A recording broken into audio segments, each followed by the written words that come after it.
आप सोच रहे होंगे 9 रूप तो देवी के होते हैं, फिर बहू? भाई बहू भी तो लक्ष्मी का रूप है। तो जब बहू के पैर पड़ने से घर में समृद्धि आती है तो और क्या क्या होता है, जरा देखिए।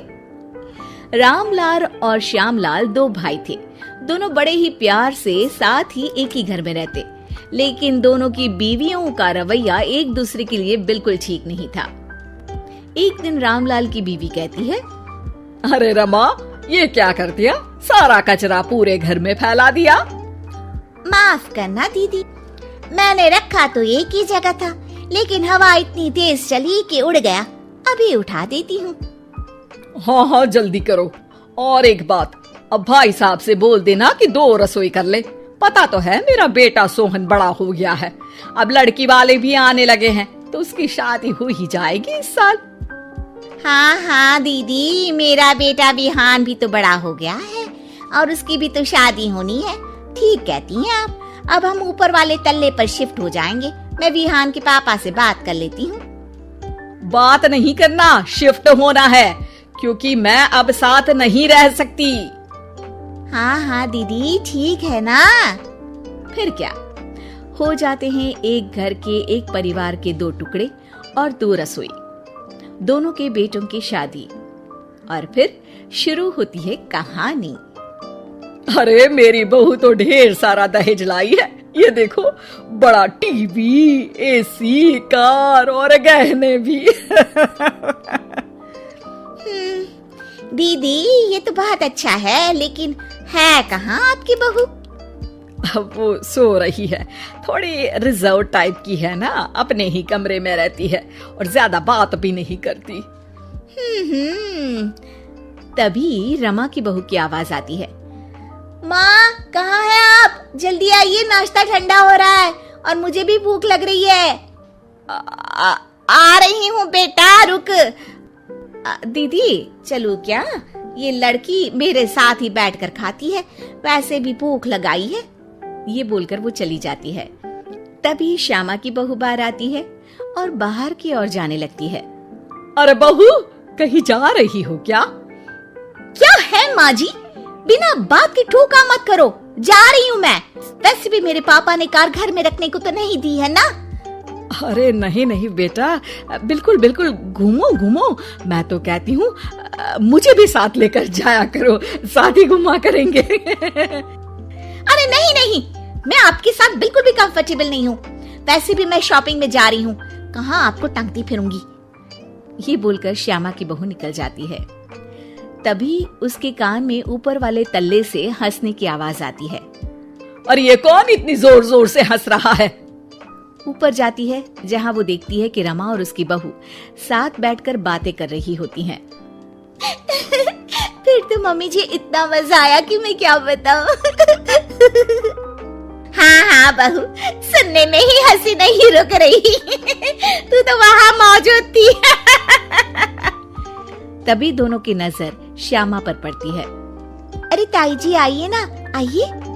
वो उनके पैर छूती है और फिर चाय बनाकर लाती है। श्यामा अकड़कर कहती है, अरे नहीं नहीं, मैं चाय वाय नहीं पीती, बस हंसने की आवाज आ रही थी तो सोचा बता दूं कि टीवी की आवाज धीमी कर लो। अरे टीवी, वो देखो दीदी, धूल खा रहा है, वक्त ही नहीं मिलता देखने का। बहू के साथ वक्त कैसे बीत जाता है, इसकी बातें और किस्से कहानी किसी सीरियल से कम नहीं होते। श्यामा को खुशहाल रमा को देखकर जलन होती है। हाँ हाँ, मैं तो तंग आ जाती हूँ इतनी सारी बातें करके, मुझे तो सुकून पसंद है। ये कहकर श्यामा चली जाती है। अगले दिन रमा अपनी बहू के साथ घर से जा रही होती है कि तभी दरवाजे में श्यामा उन्हें टोकती है। अरे कहाँ जा रही हो दोनों? अरे देखिए ना दीदी, इसे शॉपिंग करने जाना था।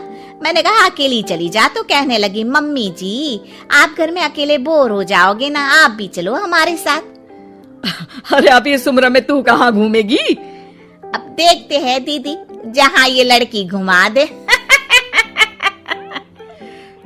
मेरी बहू भी कल गई थी कार चलाकर। हाँ। तभी रमा की बहू कहती है, ताई जी मुझे तो कार चलानी नहीं आती, लेकिन हाँ इस सुहाने मौसम में मम्मी जी को स्कूटी की सैर करा देती हूँ। श्यामा का मुंह बंद हो जाता है। वो अपने कमरे में चली जाती है जहाँ उसकी बहू बैठकर अकेली टीवी देख रही होती है। बहू, तू भी कुछ बातें किया करना, मैं अकेले अकेले बोर हो जाती हूँ। तो क्या मैं यहाँ आपको एंटरटेन करने आई हूँ? देखिए मम्मी जी, मैं तो सिर्फ ये कहना चाहती हूँ कि ये टीवी मेरे पापा ने दी थी, तो ये टीवी कल तक मेरे कमरे में लग जानी चाहिए, समझिए आप। ये बोलकर वो वहां से चली जाती है। श्यामा सोच लेती है कि वो अब ये सारी बातें अपने बेटे को बताएगी। शाम को उसका बेटा जब घर आता है। अरे देख बेटा, तेरी बीवी सारा दिन अपने कमरे में रहती है, न बात करती है न चित। मैं बूढ़ी सारा दिन भूत की तरह अकेली घूमती रहती हूँ घर में। अरे माँ, मैं क्या बोलूं? मैंने कई बार उसे बोला कि सबके साथ उठा बैठा करो, हंसा बोला करो और मिलकर रहो, लेकिन वो कहती है कि उसका मन ही नहीं करता। अरे क्यों मन नहीं करता है? ऐसा क्या हो गया? माँ, तुझे याद है उसके पिता ने कार देने से मना कर दिया था। कहा था कि उनके पास पैसे नहीं है, साथ ही तेरे सामने हाथ भी जोड़ा था, लेकिन कैसे तूने उसके पिता के साथ बुरा व्यवहार किया था। उन्हें कहा था कि पैसे नहीं है तो किसी भिखारी से शादी कर दो अपनी बेटी की। हाँ बेटा, तभी तो आज दरवाजे पर इतनी लंबी कार खड़ी है। बस माँ, तो अब तू उस कार से ही बात कर और उससे मन लगा, क्योंकि पिता के आंखों का आंसू आपकी बहू के दिल तक उतर चुका है और आपकी इज्जत उसकी नजर में। अब श्यामा को समझ आता है कि कुछ निर्जीव चीजों से घर भरने से अच्छा है कि सजीव चीजों से जिंदगी भरी जाए।